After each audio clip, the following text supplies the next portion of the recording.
এবার জিম্বাবুয়ের বিপক্ষেই হেরে বসল পাকিস্তান। জিম্বাবুয়ের বিপক্ষে মাত্র 206 রানের লক্ষ্য তাড়া করতে নেমে 21 ওভার ব্যাটিং করে 60 রানে নেই 6 উইকেট। ব্যাট আর করা হয়নি, বৃষ্টি আইনে ওখানেই খেলা শেষ। পাকিস্তানের লজ্জার হার 80 রানের। বাবর আজম বিহীন পাকিস্তান তাদের দুই ওপেনারকে হারায় পাওয়ার প্লের 5 ওভারের মধ্যেই। টপ অর্ডার আর মিডল অর্ডারও ব্যর্থ। বদৌলতে মিলল 9 বছর পর এক লজ্জার হার।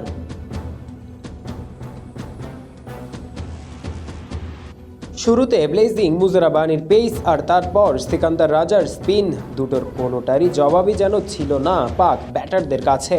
মাঝখানে আর শেষে উইলিয়ামস এসে নিয়েছেন 2টি উইকেট।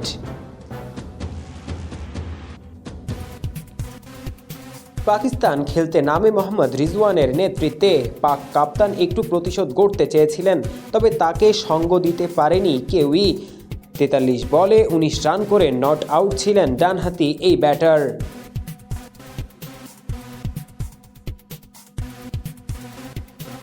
জিম্বাবুয়ের বিপক্ষে ওয়ানডেতে এখনও পর্যন্ত 63টি ম্যাচ খেলেছে পাকিস্তান। স্বাভাবিকভাবেই জয় পরাজয়ের অনুপাতে জিম্বাবুয়ের চেয়ে অনেক এগিয়ে তারা। বুলাওয়েতে ম্যাচের আগে ওয়ানডেতে দুই দল সর্বশেষ মুখোমুখি হয়েছিল 2020 সালের নভেম্বরে রাওয়ালপিন্ডিতে। টাই হওয়া সেই ম্যাচে সুপার ওভারে জিতেছিল জিম্বাবুয়ে, কিন্তু ম্যাচের আনুষ্ঠানিক ফল টাই লেখা থাকবে সেটা।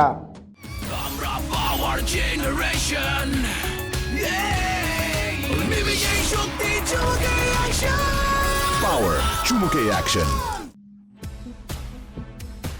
সেটাকে টাই হিসাব করলে এই ম্যাচের আগে পর্যন্ত খেলা 62 ম্যাচের 54টিতেই জিতেছে পাকিস্তান। টাই হয়েছিল 3টি ম্যাচ, জিম্বাবুয়ে জিতে নিয়েছিল মাত্র 5টিতে। এই হিসেবে জিম্বাবুয়ের কাছে পাকিস্তান সর্বশেষ হেরেছে 2015 সালে। হারারের সেই হারের পর 9 বছর পর এবার বুলাওয়েতে হারল পাকিস্তান।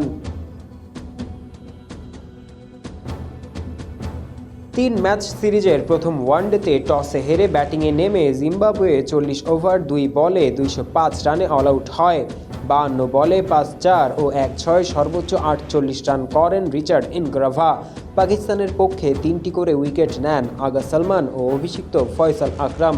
1টি করে উইকেট নিয়েছিলেন আমির জামাল, মোহাম্মদ হাসনাইন ও হারিস রউফ।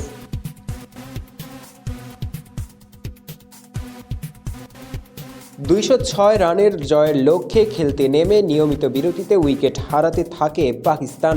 21 ওভারে 60 রান তুলতেই 6 উইকেট হারায় তারা। এরপর আসে বৃষ্টি, খেলায় আর শুরু হতে পারেনি।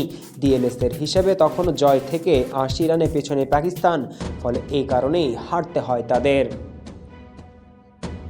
পারভেজ ইমাম, অন ফিল্ড।